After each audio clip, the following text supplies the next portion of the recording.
नमस्कार, मैं हूं प्रभु पटेरिया और आप देख रहे हैं हमारा खास कार्यक्रम सुनिए साहब। जैसे कि आप जानते हैं, इस कार्यक्रम में हम कुछ ऐसी चुनिंदा खबरें लेकर आते हैं जिन पर चर्चा बहुत कम हो रही होती है या ये खबरों के ढेर में कहीं गुम हो जाती हैं, लेकिन इन खबरों का सरोकार सीधे आपसे जुड़ा होता है, जिससे जानना आपके लिए बहुत ज़रूरी होता है। इसलिए आज हम फिर ऐसी दो खबरें लेकर आए हैं जो आपको ये सोचने पर मजबूर कर सकती हैं कि जो अभियान चलाए जाते हैं उनका असर क्या सच में होता है, ये सिर्फ इवेंट रह जाते हैं। पहली खबर में बात एफएसआई की रिपोर्ट पर होगी। दरअसल फॉरेस्ट सर्वे ऑफ इंडिया की रिपोर्ट में चौंकाने वाला खुलासा हुआ है। रिपोर्ट के मुताबिक प्रदेश में जंगल घटता जा रहा है। अब ये चिंता का विषय इसलिए भी है क्योंकि हर साल बड़े जोर शोर से पौधा लगाओ अभियान चलाया जाता है, लेकिन उसके बावजूद जंगलों का कम होना सवाल खड़े करता है। तो दूसरी खबर में बात होगी मोहन सरकार के मिशन 2025 की। क्या मध्य प्रदेश प्रधानमंत्री मोदी के संकल्प को पूरा करने की पहल करने वाला पहला राज्य बनेगा? ये सवाल इसलिए क्योंकि मोहन सरकार का फोकस प्रधानमंत्री की बताई 4 जातियों पर है। आज इन दो खबरों का पोस्टमार्टम करेंगे। तो पहले जिन दो खबरों की हमने बात की उनमें से पहली खबर होगी एफएसआई की रिपोर्ट, खुल गई पोल। दूसरी खबर होगी मोहन का मिशन मोड। तो चलिए इन खबरों को और बारीकी से आपको बताते हैं और चलते हैं पहली खबर पर।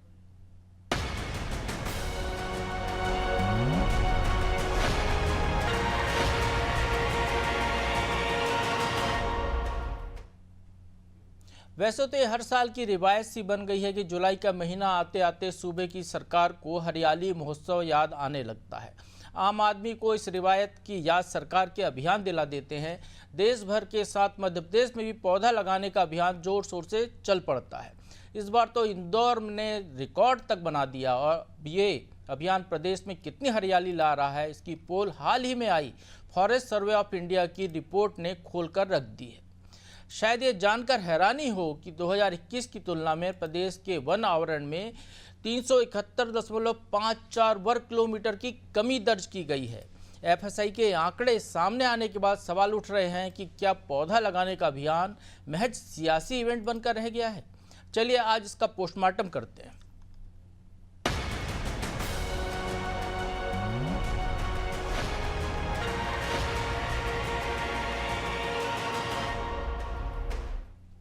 लाखों पौधे लगाने के बाद भी मध्य प्रदेश के जंगल दिनों संकटों का सामना कर रहे हैं। अवैध कटाई, अतिक्रमण और आग जैसी समस्याओं की वजह से प्रदेश का वन क्षेत्र तेजी से घट रहा है।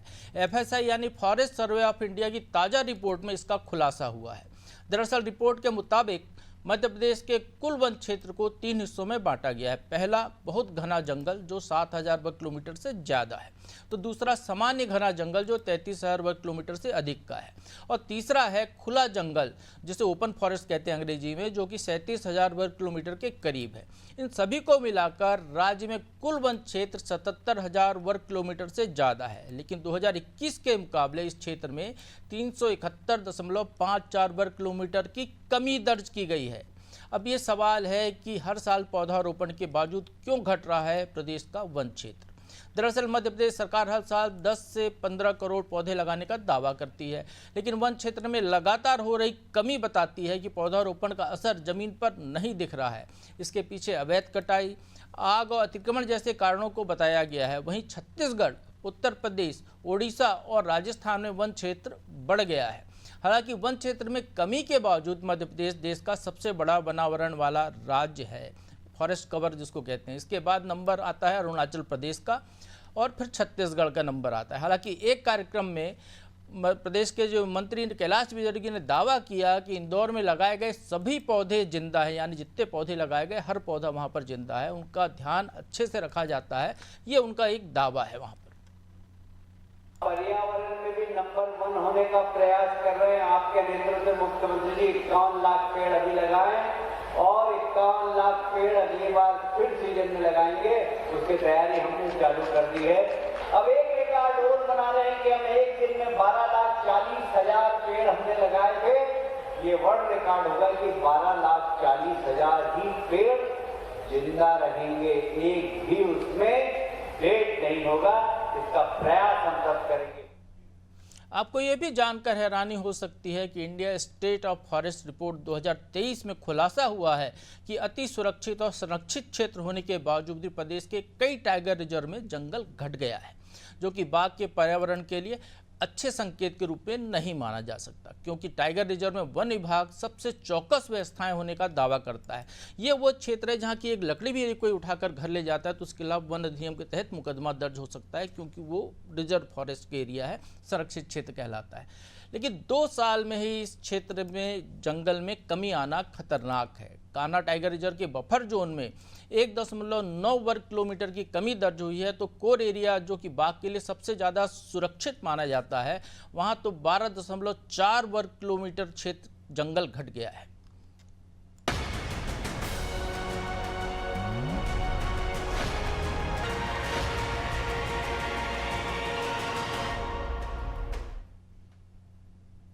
तो चलिए अब आपको बताते हैं प्रदेश में पौधा लगाने का कार्यक्रम कब कब हुआ। हाल ही में एक पेड़ मां के नाम पर एक अभियान की शुरुआत हुई। इसमें इंदौर में 14 जुलाई को केंद्रीय गृह मंत्री अमित शाह ने इस कार्यक्रम में भागीदारी की और 24 घंटे के अंदर ही सबसे क्लीन सिटी इंदौर ने 12 लाख पौधे लगाकर एक इतिहास रच दिया। Guinness book of world record में इंदौर का नाम भी इसके साथ दर्ज हो गया। इस कार्यक्रम में मंत्री कैलाश विजयवर्गीय थिरकते हुए भी नजर आए, तो केंद्रीय गृह मंत्री अमित शाह ने भी प्रदेश की तारीफ की और मध्य प्रदेश को देश का फेफड़ा बता दिया। लेकिन एफएसआई की रिपोर्ट कुछ और ही कहानी बयां कर रही है। मैं हमेशा मध्य प्रदेश को भारत का फेफड़ा कहता हूं। पूरे भारत को ऑक्सीजन देने का काम मध्य प्रदेश करता है। बहुत कम राज्य है जहां 31% फॉरेस्ट कवर है। अब जरा बात करते हैं पौधारोपण की। तो पहले लग चुके घोटाले के जो आरोप पौधारोपण पर लगे थे और कैसे एक इवेंट बनकर पूरा पौधारोपण का कार्यक्रम रह गया है, इसको भी हम समझते हैं। अगर ये कहा जाए कि शिवराज सिंह चौहान ने जब वो मुख्यमंत्री थे हरियाली महोत्सव को सालाना इवेंट बना दिया था, तो शायद गलत नहीं होगा। हालांकि शिवराज सिंह के पहले उमा भारती जब मुख्यमंत्री बनी थी 2003 में, तो उनने प्रदेश की आबादी के बराबर ही पौधे लगाने, हर साल लगाने का एक संकल्प लिया था पंचजा के तहत, जिस पर कि सरकार साल दर साल बढ़ती रही। और शिवराज सिंह के ज़माने में तो एक तरीके से कहें कि पूरा एक मेगा इवेंट पौधारोपण को लेकर प्रदेश में होता था। हर साल ये दावा किया जाता है सरकार ने करोड़ों पौधे लगा दिए। इस अभियान के तहत ही पौधे लगाए जाते हैं। शिवराज सिंह चौहान ने भी हर रोज एक पौधा लगाने का संकल्प लिया था, जो आज भी जारी है। इतना ही नहीं, उनके युग में बड़े बड़े आयोजन भी पौधारोपण को लेकर होते रहे। पूरी दुनिया को यह बताया जाता रहा कि देश में सबसे ज़्यादा वन क्षेत्र वाले राज्य में घनघोर हरियाली छाई हुई है। लेकिन 2018 में जब सत्ता परिवर्तन हुआ तो हरियाली की इन खबरों के बीच कुछ खबरें ये भी आई कि न पौधे आए और न रोपण हुआ। गड्ढे खुदे नहीं तो पेड़ कैसे लग गए। दरअसल तत्कालीन कांग्रेस सरकार ने तो ये तक आरोप लगाया था कि बीजेपी ने सिर्फ कागज पर ही अमेजन का जंगल उगाया है। इतना ही नहीं, तत्कालीन वन मंत्री उमंग सिंघार ने साल 2017 में चलाए गए अभियान में करीब 450 करोड़ रुपए के आर्थिक घोटाले के साक्ष्य मिलने का दावा किया था। सिंघार ने इसके लिए सीधे तौर पर पूर्व मुख्यमंत्री शिवराज सिंह चौहान, उस समय के वन मंत्री डॉक्टर गौरीशंकर शेजवार, वन विभाग में विकास शाखा के प्रमुख वाय सत्यम और अभियान के नोडल अधिकारी रहे बीबी सिंह समेत अन्य लोगों को जिम्मेदार भी बताया था। इसको लेकर ईओडब्ल्यू में प्रकरण सौंपने की तैयारी भी उस समय की सरकार ने कर ली थी। उन्होंने ये भी आरोप लगाया कि इस घोटाले को सुनियोजित तरीके से अंजाम दिया गया, क्योंकि एक दिन में करीब 7 करोड़ पौधे रोपे जाने का रिकॉर्ड गिनीज बुक में दर्ज कराने को लेकर कोई भी सरकार के पास रिकॉर्ड नहीं था, ऐसा उनका ये दावा था। ये फाइल मंत्रालय से गायब हो गई, ये भी कहा गया। लेकिन ये मामला आगे बढ़ता उससे पहले ही प्रदेश सरकार बदल गई और मामला ठंडे बस्ते में चला गया, जो जांच का मामला था। खैर, एफएसआई की ताज़ा रिपोर्ट चौंका भी रही है और कई सवाल भी इन पौधारोपण अभियानों पर खड़े कर रही है। अब हम यहाँ आपको बता देते हैं कि जो नई रिपोर्ट आई है 2023 की एफएसआई की, उसमें जो क्षेत्र हैं जहाँ पर कि जंगल तेज़ी से घटा है वो कौन से एरिए हैं। तो यदि ये जो रिपोर्ट को यदि हम देखते हैं तो वो एरिए हैं जहाँ पर कि अतिक्रमण की काफ़ी बाढ़ हमको दिखाई देती है। जैसे बुरहानपुर है, वहाँ पर 31 वर्ग किलोमीटर से ज़्यादा का जंगल घट गया है। दमोह जहाँ पर कि अभ्यारण्य है वो एरिया, नौरादेही, वहाँ पर भी 40 वर्ग किलोमीटर से ज़्यादा जंगल घट गया। और छिंदवाड़ा जो प्रदेश का बड़ा हरा भरा क्षेत्र है, वहाँ पर 60 वर्ग किलोमीटर से ज़्यादा जंगल कम हो रहा है। तो इस तरीके की स्थितियां प्रदेश में बनी है। इस मामले पर चर्चा करने के लिए हमारे साथ जुड़ रहे हैं वरिष्ठ पत्रकार रंजन श्रीवास्तव जी। स्वागत है रंजन जी आपका। नमस्ते प्रभु जी, आपका स्वागत है। तो रंजन जी, हमने आपको बताया कि जो एफएसआई की रिपोर्ट आई है वो बता रही कि प्रदेश में बड़ी तादाद में जंगल वन आवरण कम हो गया है, जो कवर एरिया फॉरेस्ट कवर है। कैसे देखते हैं आप, क्योंकि हर साल तो हम पौधारोपण करते ही हैं, आपने भी पौधे लगाने गए होंगे, हम भी गए होंगे, पूरा प्रदेश जाता है इस अभियान में जुटता है, लेकिन जो जंगल है, जो मूल वहाँ पर, और खासकर सबसे चिंता की बात जो है वो जो है टाइगर रिजर्व का एरिया है, वहाँ पर भी जंगल कम हो रहा है।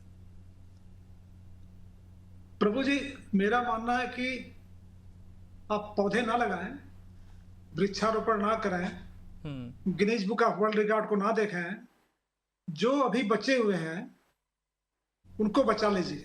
आपने अपनी बात में कहा कि अवैध कटाई बहुत बड़ी समस्या है। आज की रिपोर्ट है, कल कहीं पे जंगल में कब्जा हुआ, हाँ, खंडवा का मामला है जी, और ये पहली बार नहीं है प्रभु जी, कई बार हो चुका। तो एक तो देखिए बहुत क्लियर है, एक समाज का प्रेशर होता है, आबादी बढ़ेगी, लोग जंगल, जैसे पहले भी तो जंगल बहुत ज्यादा थे, हमारी आबादी बढ़ने लगी, सामाजिक व्यवस्था हम बढ़ने लगे और हम उस पर वनों काटने लगे। लेकिन अब तो रोक लग गई है, अब तो हमने उसको ईयरमार्क कर दिया है, इससे ज्यादा कम नहीं हो सकता। तो जब चीजें ईयरमार्क हो गई हैं, हमारी हद, मतलब जो मानव सभ्यता है, जो समाज है, जो मार्केट है, गांव है, शहर है, उनका हद तो तय हो गया है। जब हद तय हो गया है, मॉडर्न सोसाइटी है, सरकारें मॉडर्न है, सब कुछ आप ऊपर से देख लेते हैं, सैटेलाइट से देख लेते हैं, अब तो कुछ गड़बड़ नहीं होना चाहिए। लेकिन अभी भी अवैध कटाई बहुत बड़ी समस्या मध्य प्रदेश की है।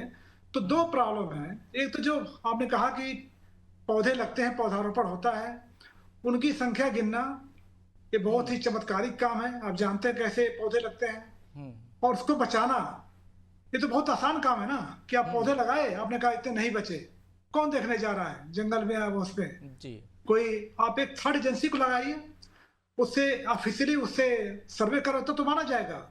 ऐसी कोई एजेंसी आती नहीं है। आप पब्लिक सोशल ऑडिटिंग में नहीं होती है। पहले तो सोशल ऑडिटिंग बात मुझे याद है प्रभु जी, सोशल ऑडिटिंग की बात होती थी कि जो पौधे लेंगे, वो भी बात खत्म हो गई, अब कुछ नहीं होता है। तो जो पौधे लगते हैं उसमें गड़बड़ झाला है, बचाने में गड़बड़ झाला है। और ये जो कटाई हो रही है, रोकूंगा रंजन जी, जो हम ग्राफिक्स भी दिखा रहे हैं, जो एफएसआई की रिपोर्ट आई है उसके हिसाब से, तो जो जहां पौधे लगाते हैं, पौधारोपण करते हैं नगरीय क्षेत्रों में, खासकर शहरों के आसपास, बस्तियों में, आबादी पे, तो वहाँ पर 2021 की तुलना में हरियाली बढ़ गई है। वहाँ पर पहले 2000 वर्ग किलोमीटर करीब हरियाली थी, फॉरेस्ट कवर था, जो अब बढ़कर 7000 वर्ग किलोमीटर हो गया। लेकिन चिंता की जो बात है रंजन जी, हम शहरी क्षेत्र में तो पौधारोपण कर रहे हैं, मतलब ये स्थिति हो रही है कि जो मूल जंगल है वो कम होते जा रहे हैं। जैसे मैंने कहा, छिंदवाड़ा, सागर, खंडवा, कटनी में माइनिंग का काम ज़्यादा है, वहाँ पर भी 30-32 वर्ग किलोमीटर ज़्यादा का जंगल इन 2 सालों में कम हो गया।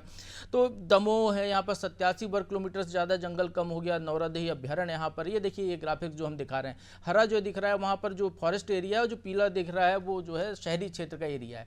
तो शहरी क्षेत्र में तो हरियाली बढ़ रही है, लेकिन जो मूल जंगल है वो कम हो रहा है, जिसकी रक्षा के लिए देश का जो है, प्रदेश का सबसे बड़ा विभाग है आबादी कर्मचारियों के हिसाब से, वन विभाग, जो कि संसाधन आय के मामले में तीसरे चौथे नंबर पर भी है सरकार के लिए, तो वहां पर कहीं ना कहीं लापरवाही हो रही है।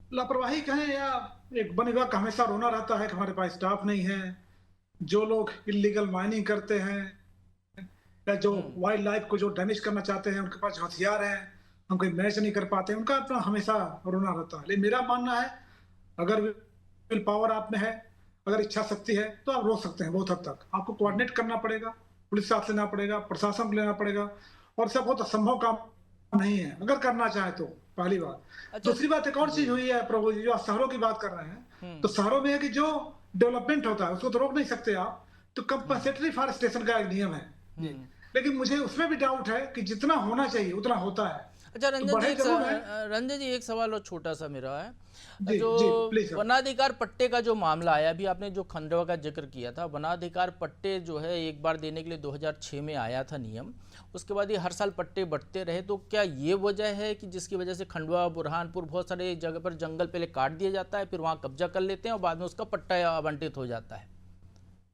नहीं, मामला पट्टे का नहीं है प्रभु, ये जो विशुद्ध है कि आप जहाँ पे जंगलों काट के खेती योग्य बनाना चाहते हैं जी, मामला जीविकोपार्जन है, अपने पेट से जुड़ा हुआ है, लेकिन उसको रोकना पड़ेगा आपको, ठीक है। उनको जीविकोपार्जन का दूसरा साधन मुहैया, मोस्टली ट्राइबल्स हैं, और देखेंगे खंडवा में कौन लगाते हैं, कई कैसे ट्राइबल्स वहां पे आए थे, वो तीर कमान लेकर खड़े हो जाते हैं। तो उनको जीविकोपार्जन का साधन देना पड़ेगा, समझाना पड़ेगा। और एक और जो इलीगल माइनिंग की बात कर रहे थे प्रभु जी, बहुत ही एक सटीक विषय है। इलीगल माइनिंग का मामला है कि माइनिंग जहाँ पे होती है, जो एरिया मिलता है वो तो छोड़ देते हैं, बगल में माइनिंग करने लगते हैं, और जो देखने वाला को है नहीं। ये एक बहुत बड़ा कारण है जो वनों के क्षेत्र के कम होने का हर जगह। चलिए अब हम दूसरी खबर पर बात करते हैं रंजन जी, मध्य प्रदेश सरकार के एक मिशन से जुड़ी हुई है।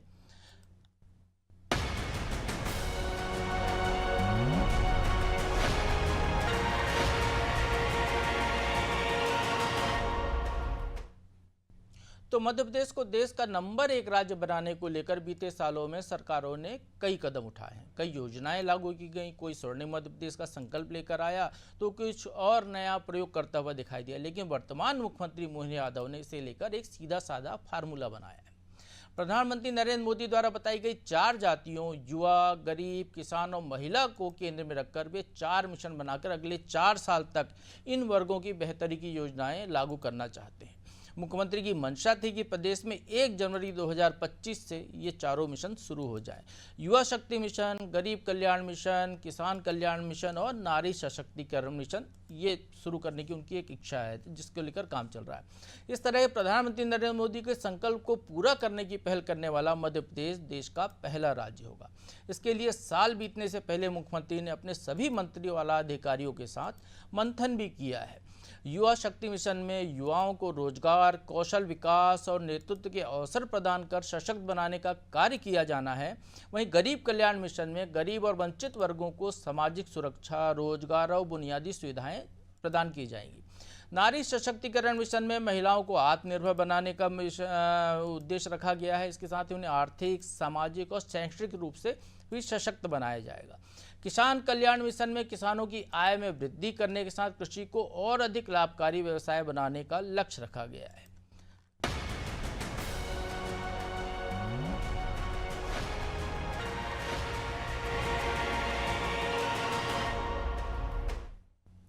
तो इस मंथन के साथ ये तय हो गया है कि प्रदेश की मोहन यादव सरकार केंद्र सरकार की लाइन पर ही आगे बढ़ेगी। ये मुख्यमंत्री डॉक्टर मोहन यादव के बयानों से भी साफ नजर आ रहा है। उन्होंने बैठक के बाद कहा कि पूरे दिन चले मंथन में एक तरीके से कहें कि पूरा कार्यक्रम सार्थक रहा। चर्चा जो हुई है वो पूरी तरह सार्थक रही और मुख्य रूप से प्रधानमंत्री नरेंद्र मोदी द्वारा युवा, गरीब, महिला और किसान, इन 4 प्रमुख वर्गों के कल्याण के लिए जो निर्धारित किया गया प्राथमिकता है उसके अनुसार प्रदेश में काम किया जाएगा।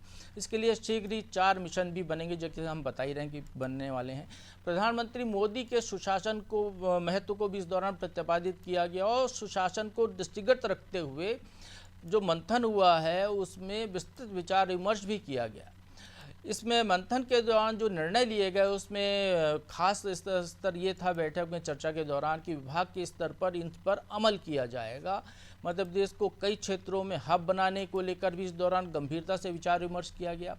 कैबिनेट के तमाम सहयोगियों के साथ मुख्यमंत्री ने विभागीय कार्यों की समीक्षा करने की भी निर्देश दिए और ये कहा कि अधिक से अधिक जन कल्याणकारी कामों को किया जाए, जिससे प्रदेश की छवि जो है जन कल्याणकारी राज्य की बन सके। हमने गरीब, किसान, युवा, महिला, जो माननीय प्रधानमंत्री की 4 प्रायोरिटी है, 4 वर्गीकरण के आधार पर वो हमारे समूचे वर्गों के उत्थान के लिए जो कल्पना करते हैं, इस दृष्टिकोण से सभी माननीय मंत्रीगणों के साथ हमने अपने विभाग के अधिकारियों का 4 श्रेणी में विभिन्न विभागों का तालमेल करते हुए भविष्य की दृष्टि से आज की चुनौतियां भी भविष्य में विकास की दृष्टि से विकास परक कल्पना की गई कि इस तरह से सभी वर्गों के अंदर लगातार कामों के अंदर गति मिले। तो मुख्यमंत्री के इस बाइट से भी स्पष्ट है कि प्रदेश की मोहन यादव सरकार का फोकस प्रधानमंत्री मोदी की अपेक्षाओं पर खरा उतरने का है। लिहाजा सीएम ने कहा प्रदेश में अस्पतालों में वरिष्ठ रोगियों के सम्मान किया जाएगा, उनके लिए तमाम सुविधाएं वहां पर रखी जाएं, उनके लिए अलग से किसी तरीके की दिक्कत ना हो इसका प्रबंध वहां पे किया जाए। मेडिकल की सुविधाएं और चिकित्सा शिक्षा संस्थानों की संख्या भी लगातार प्रदेश में बढ़ाई जा रही है। प्रदेश में मेडिकल टूरिज्म को लेकर भी उन्होंने इस दौरान बात की कि उसको जब मेडिकल टूरिज्म की तरफ प्रदेश को बढ़ाने का प्रयास किया जाएगा। प्रदेश की माली हालत को बेहतर करने का विजन भी इस मंथन के दौरान सामने आया। मुख्यमंत्री का ये भी कहना था कि प्रदेश को औद्योगिक हब बनाने के लिए रीजनल इंडस्ट्री कॉन्क्लेव जो किए जा रहे हैं वो बहुत सार्थक साबित हो रहे हैं, इसके अच्छे परिणाम मिल रहे हैं और फरवरी 2025 में भोपाल में जो ग्लोबल इन्वेस्टर समिट होगी उसमें प्रधानमंत्री नरेंद्र मोदी भी भागीदारी करने के लिए मध्य प्रदेश आने वाले हैं। मुख्यमंत्री यादव ने जो कहा वहाँ की उद्योगों को भूमि बांटने के लिए एक प्रदेश सरकार एक उदार नीति का पालन कर रही है और अधोसंरचना विकास को भी नया रूप दिया जा रहा है। ये उस मंथन के दौरान जो चर्चा में मुख्य बिंदु आए वो थे। उद्योग के लिए विकास के क्या क्या काम किए जाएँ, उनको ज़मीनों को आवंटन के लिए काम को और बेहतर किया जाए, सिंगल विंडो हो प्रणाली हो, ये सारी चीज़ों पर वहाँ पर बात हुई। इसके साथ ही राज्य की संपदा के विकास और सुविधाओं में वृद्धि को भी वहाँ पर चर्चा में लिया गया। तो ये जो 6 घंटे से ज़्यादा जो मंथन चला, इस पर हम समझने की कोशिश करते हैं। रंजन जी, इस मंथन में जो मूल मुद्दा निकल कर आया है कि प्रदेश में 4 मिशन बनेंगे, 4 जो प्रधानमंत्री की बताई हुई 4 जातियां हैं, और ये कहें कि प्रदेश लगभग पूरी प्रदेश एक तरीके से इन 4 जातियों में समाहित हो जाता है। यदि इस 4 वर्गों पर ही फोकस किया जाए विकास के लिए तो प्रदेश को वाकई में नंबर 1 राज्य बनाया जा सकता है। तो कैसे देखते हैं आप, क्या सरकार सही दिशा में चल रही है? नहीं, इसमें कोई गलत नहीं है प्रभु जी, आपने बिल्कुल सही कहा कि जो 4 वर्ग माने या ग्रुप माने या इनको समुदाय ही बोल सकते हैं, जिसमें पूरा स्टेट समाहित हो जाता है। हर कास्ट, हर काउंटी इसमें आ जाता है, हर वर्ग, हर एज वर्ग उसमें आ जाता है। तो देखिए, सीएम को भी चूंकि 1 साल हुआ है और मुझे लगता है इसमें कोई हानि नहीं है अगर वो नए सिरे से चीजों को चेकआउट करना चाहते हैं। चूंकि पीएम ने कोई चीज बोला है उसको फॉलो करना चाहते हैं, लेकिन मेरा मानना है कि अगर रिलीजियसली फॉलो करते हैं तो इसमें कोई हार्म नहीं है। लेकिन प्रॉब्लम वही है कि जो आपको, मुझे याद है कि प्रभु जी थोड़ा मैं कंफ्यूज हो रहा हूँ, 2007-2009 इस 2007 में हुआ था जो पहला मंथन हुआ था, या 2009 में हुआ था, उसका एक और मंथन हुआ था, ये 2009 में हुआ था। जी जी जी। तो उसमें जो भी मंथन, जो भी चीजें हुई थी, मतलब मुझे नहीं लगता कि सरकार में सीएम हो, मंत्री हो या ऑफिसर हो, इनकी मंशा खराब है, नहीं करना चाहते हैं। लेकिन जो इकोसिस्टम है सरकार का, वो काम आगे बढ़ता नहीं है, वो प्रायोरिटी चीजें कुछ और आ जाती हैं, जो भी आ जाती हूँ, आप जानते हैं, हम भी जानते हैं। तो जो रोजमर्रा की जिंदगी है, बल्लभ भवन की, सतपुड़ा की, विंध्याचल में, वो फाइल उसी में गुम हो जाता है, या जो काम करने की जिजीविसा है या एक्साइटमेंट हो उसमें गायब हो जाता है। तो अगर वाकई सीएम चाहते हैं, अच्छा प्रयास है, अच्छा रोड मैप है, लेकिन फोकस करें इसको लेकर के कि हमें 5वां चीज नहीं देखना है, 4 चीज देखनी है। और जी जान से अगर आपके 100% एनर्जी है तो आप 50% कर सकते हैं इस पे, और 50% दूसरी चीजों करिए आप। तो मुझे लगता है कि अगर बहुत बुरा नहीं है, लेकिन एक फोकस करना पड़ेगा, पिछली गलतियों से सबक लेते हुए आपकी जो भी योजना है, जो भी पॉइंट्स है, उस पर बहुत ही शिद्दत से काम करना पड़ेगा। मुझे लगता है इसका रिजल्ट आएगा। लेकिन रंजन जी, एक बेरोजगारी बड़ी समस्या है युवाओं के रोजगार की समस्या है, उसको यदि एड्रेस सही ढंग से किया जाए शिक्षा के साथ ही, तो मुझे लगता है कि कुछ ज़्यादा बेहतर हो सकता है। उसके बारे में कोई कंक्रीट अभी दिखाई नहीं दिया, अभी तो केवल मिशन बनाने की बात हुई है। प्रभु जी उसी में आता है, मैंने जो हमें विशद में नहीं बोला आपसे विस्तार में, समय का अभाव है। जब युवा की बात करते हैं तो रोजगार अपने आप आ जाता है, एंटरप्रेन्योरशिप अपने आ जाता है, और केवल सरकारी नौकरी नहीं, युवा जो स्वरोजगार है अपने आप आ जाता है। जो स्कीम चल रही है युवाओं के लिए, आप उनको देखिए, उनमें इम्प्लीमेंटेशन क्या हो रहा है, सक्सेस रेट क्या है। आजकल तो स्टार्टअप का जमाना है प्रभु जी, पूरे दुनिया में चल रहा है। स्टार्टअप में मध्य प्रदेश कहाँ खड़ा हुआ है? हमारे पास कॉटेज इंडस्ट्री का हम इतने सालों से बात कर रहे हैं, हम वहां पे कहाँ खड़े हैं? इंडस्ट्री हब बनाने की बात, लॉजिस्टिक हब बनाने की बात मध्य प्रदेश सालों साल चले, 10 वर्ष चल रही है, वहां कहाँ खड़े हैं? इन्हीं बातों को अगर एड्रेस कर लें, उनमें जो कमियां रही हैं उसको हम ठीक कर लें, तो ये रोजगार की समस्या अपने आप सॉल्व हो जाएगी। मतलब जो पुराने मंथन हुए थे, जो पिछली 20 साल के दौरान जिस दिशा में सरकार चली, उसको एक बार रिव्यू करके और पुरानी गलतियों को दूर करते हुए नए सिरे से आगे बढ़ने की कोशिश जो की जाए, जो इस मंथन में जो दिखाई दे रहा है, तो वो शायद मध्य प्रदेश के लिए बेहतर विकल्प हो सकता है। नहीं, बिल्कुल करना भी चाहिए। देखिए, किसी अगर पुराने सीएम ने कुछ काम किया है तो उसमें देखने में क्या बुरा है? ये तो है नहीं कि कोई नया कैप्टन आकर नहीं पुराना सब खराब है। और ऐसे नए विजन भी आते हैं, मतलब ये तो इम्प्रूवमेंट हर चीज में होता है। नए नए ऑफिसर्स आ रहे हैं, यंग ऑफिसर्स आ रहे हैं, इनको बैठाइए। पूरे जो अब सबसे अच्छा जो विजडम है प्रभु जी, अगर देखा जाए, देश का नंबर 1 दिमाग कहाँ पे? ब्यूरोक्रेट्स के पास है। IAS IPS जो आते हैं, बेस्ट ब्रेन है अपने इंडिया के, उनको लेकर बैठिए। मंत्री बैठे उनको लेकर के, हर डिपार्टमेंट का रोड मैप तय हो। तो अगर मुझे मैंने कहा शिद्दत से काम होता है और एक समयबद्ध प्रोग्राम से उसका रिव्यू हो टाइम पे, और रिव्यू पे ईमानदारी से जहाँ प्रॉब्लम हो उसको एड्रेस करिए, फिर आगे बढ़िए, एड्रेस करिए, फिर आगे बढ़िए, और रिजल्ट अगर ओरिएंटेड कोई चीज होता है तो बोले मध्य प्रदेश बहुत आगे जाएगा। लेकिन हमें ईमानदारी से और शिद्दत से काम करना पड़ेगा। चलिए, बहुत बहुत धन्यवाद रंजन जी आपको चर्चा में भाग लेने के लिए। तो सुनिए साहब, में हमने चर्चा की प्रदेश के घटते वन क्षेत्र की। एक चिंता का विषय ये है जिसके बारे में सरकार को गंभीरता से सोचना चाहिए कि जो मूल जंगल है वहाँ जंगल कम हो रहा है, वहाँ फॉरेस्ट कवर कम हो रहा है, शहरी क्षेत्रों में हम बढ़ाते जा रहे हैं। तो ये अच्छी बात है, लेकिन वहाँ पर घटना वाकई में चिंता की बात है। इसके संरक्षण की दिशा में प्रयास होना चाहिए। और दूसरी जो बात जो निकल कर आई है कि प्रदेश में जो 4 मिशन बनाकर प्रदेश की तरक्की की जो एक दिशा मध्य प्रदेश की सरकार तय करने जा रही है, वो वाकई मध्य प्रदेश को नंबर 1 बनाने की दिशा में सही होगी यदि ब्यूरोक्रेसी सही ढंग से उस पर काम करते हुए दिखाई दे तो सुनिए साहब, में आज बस इतना ही। अब बने रहिए अनादि टीवी के साथ।